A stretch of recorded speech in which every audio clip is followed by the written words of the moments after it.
ایک دن کی بات ہے کہ صحابہ کرام رضی اللہ تعالی علیہم اجمعین آپس میں بیٹھ کر انبیاء کرام علیہم السلام کے شان و عظمت کا تذکرہ کر رہے تھے کہ رسول اللہ صلی اللہ تعالی علیہ وسلم تشریف فرما ہوئے۔ رسول اللہ صلی اللہ تعالی علیہ وسلم نے سنا کہ ایک صحابی کہہ رہے ہیں کہ اللہ تعالیٰ نے حضرت ابراہیم علیہ السلام کو خلیل بنایا۔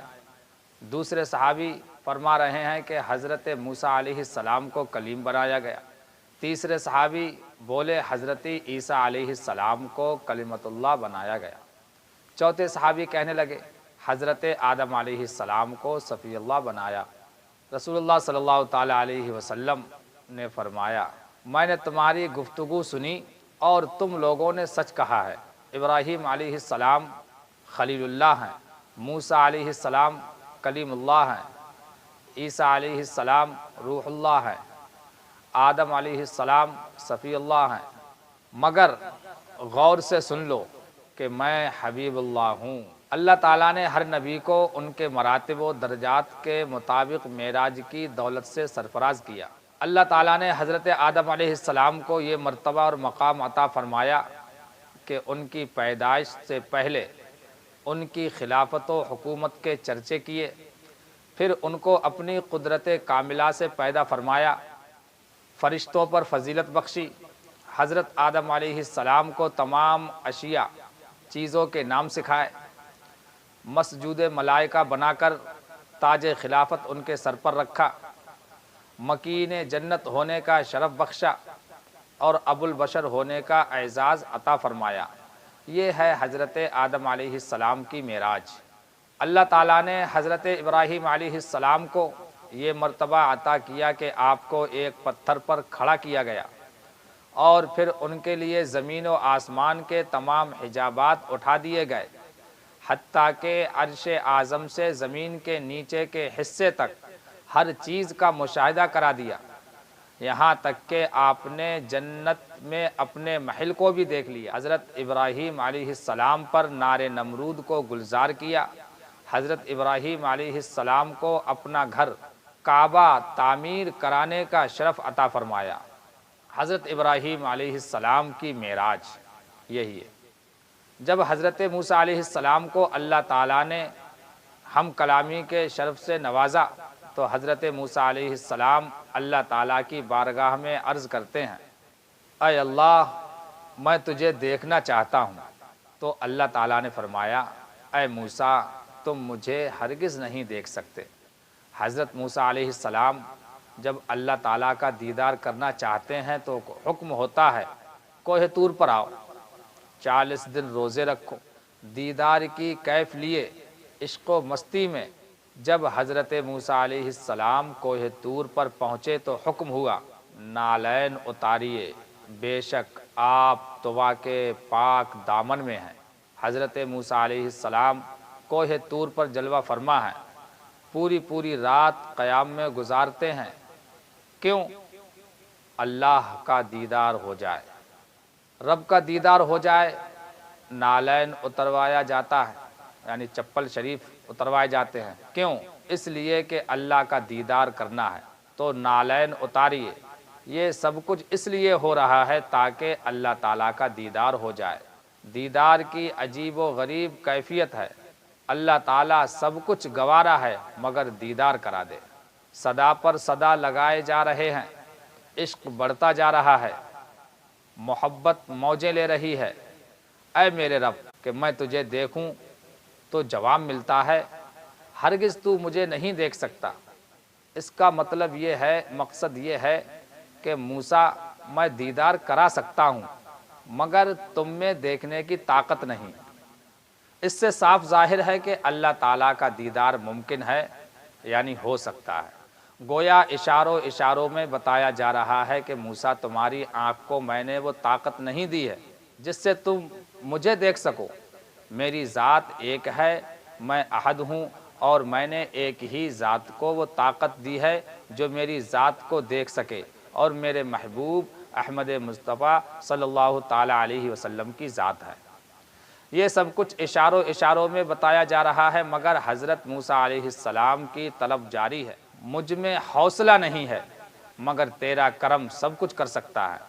الغرض ادھر سے طلب اللہ تعالیٰ میں تجھے دیکھنا چاہتا ہوں، اور ادھر سے اللہ تبارک و تعالیٰ فرما رہا ہے کہ اے موسیٰ تو مجھے نہیں دیکھ سکتا۔ صدق و صفا کے پیکر، عشق و وفا کے مجسمہ کے ارمان کی تکمیل کے لیے رحمت مہربان ہوئی۔ ارشاد ہوا، موسیٰ طور پہاڑی کو غور سے دیکھو، میں اپنی تجلی پہاڑی پر ڈالتا ہوں۔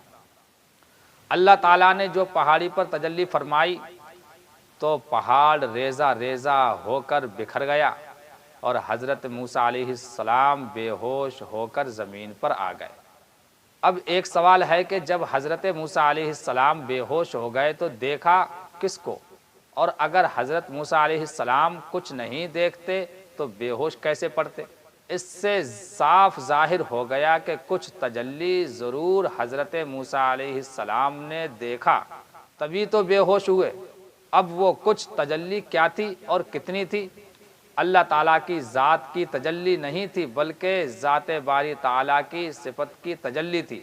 اور کتنی تھی؟ تو سوئی کے سوراخ کے 1000 حصے سے بھی کم تھی۔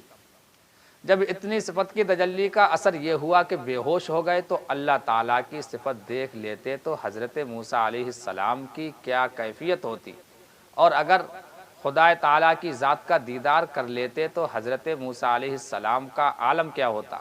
حضرت موسیٰ علیہ السلام جب ہوش میں آئے تو اللہ تعالیٰ کا شکر بجا لائے اور عرض کرنے لگے، اے میرے رب، تو نے مجھے ایسی دولت سے سرفراز فرمایا ہے کہ مجھ سے پہلے کسی نبی کو تو نے عطا نہیں کیا۔ اللہ تعالیٰ نے فرمایا، اے موسیٰ، اگر تم میرا شکر ادا کرنا چاہتے ہو تو میری توحید اور میرے حبیب صلی اللہ تعالیٰ علیہ وسلم کی محبت کے ساتھ رہو۔ حضرت موسیٰ علیہ السلام متعجب ہوئے اور عرض کرنے لگے، یا اللہ، تیری توحید پر تو میرا ایمان ہے، مگر محمد مصطفیٰ صلی اللہ تعالیٰ علیہ وسلم کی محبت بھی کیا تیری توحید کے ساتھ لازم و ضروری ہے؟ اللہ تعالیٰ نے فرمایا، اگر محمد مصطفیٰ صلی اللہ تعالیٰ علیہ وسلم کو اور ان کی امت کو پیدا کرنا مقصود نہ ہوتا تو میں زمین کو پیدا نہ کرتا، نہ آسمان کو، نہ چاند کو پیدا کرتا، نہ سورج کو، نہ فرشتوں کو پیدا کرتا، اور نہ انبیاء کرام کو پیدا فرماتا، حتیٰ کہ اے موسیٰ تجھے بھی نہ پیدا کرتا۔ یعنی اے موسیٰ علیہ السلام سنو، فرش سے عرش تک، زمین و زماں، شجر و حجر، بحر و بر، شمس و قمر، خشک و تر، کچھ بھی نہ ہوتے، حتیٰ کہ نہ کوئی نبی ہوتا، نہ رسول ہوتے، نہ آدم ہوتے، نہ آدمی ہوتا۔ خلقت محبوب کے صدقے میں پیدا کیا ہے، اور تم کو بھی اسی محبوب کے صدقے میں پیدا کیا ہے۔ حضرت موسیٰ علیہ السلام عرض کرتے ہیں، یا اللہ، میں تیرا کلیم ہوں اور محمد مصطفیٰ صلی اللہ تعالیٰ علیہ وسلم تیرے حبیب ہیں، تو کلیم اور حبیب میں فرق کیا ہے؟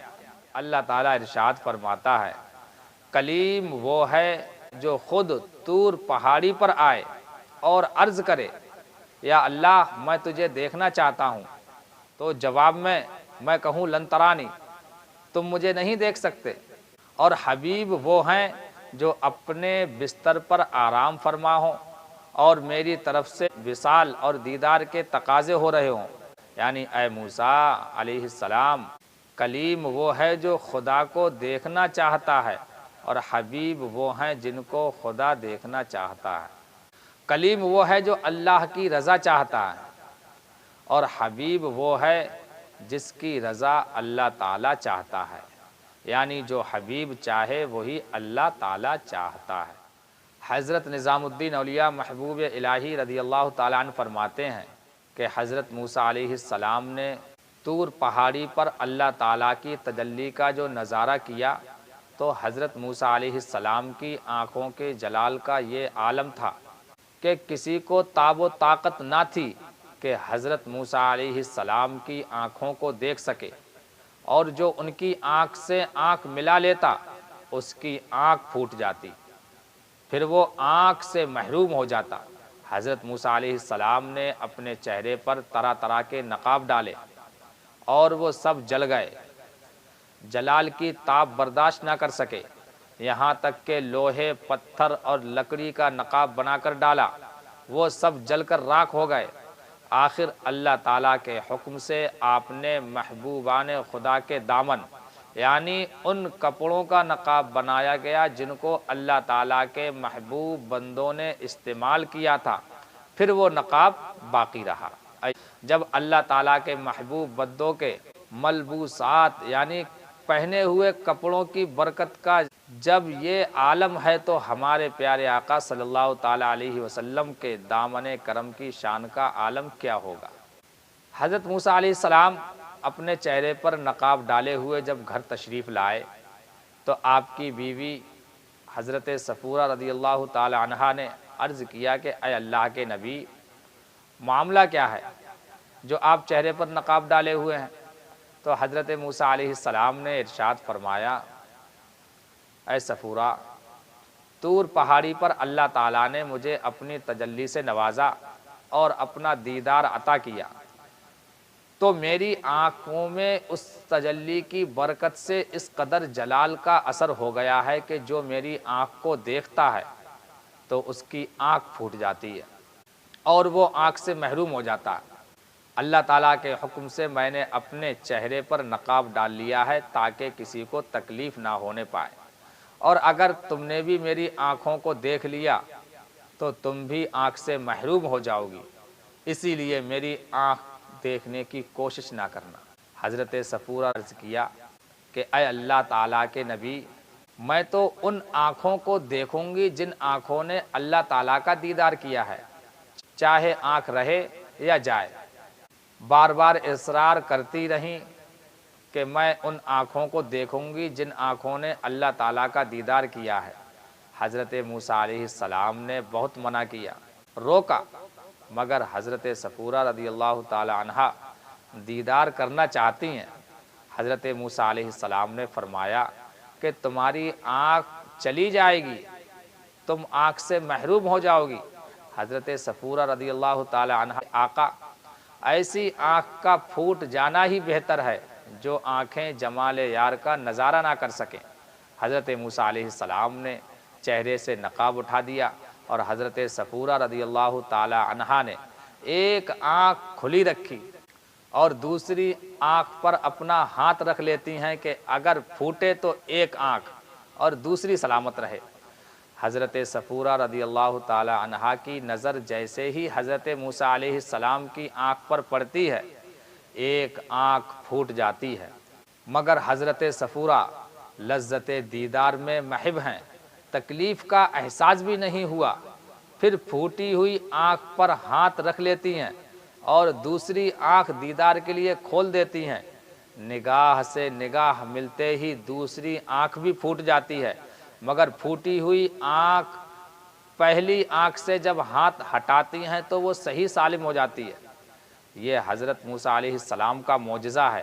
اسی طرح جس آنکھ سے دیکھتی ہیں وہ پھوٹ جاتی ہے اور دوسری صحیح سلامت ہو جاتی ہے، پھر ہاتھ پھوٹی ہوئی آنکھ پر رکھ لیتی ہیں تو خدا تعالیٰ کی شان کے ہاتھ ہٹاتے ہی پھوٹی ہوئی آنکھ ٹھیک ہو جاتی ہے۔ اسی طرح حضرت صفورہ رضی اللہ تعالی عنہا بار بار حضرت موسیٰ علیہ السلام کی آنکھوں میں اللہ تعالیٰ کی تجلی کا دیدار کرتی جاتی ہیں اور بار بار ان کو اللہ تعالیٰ آنکھیں عطا فرما رہا ہے۔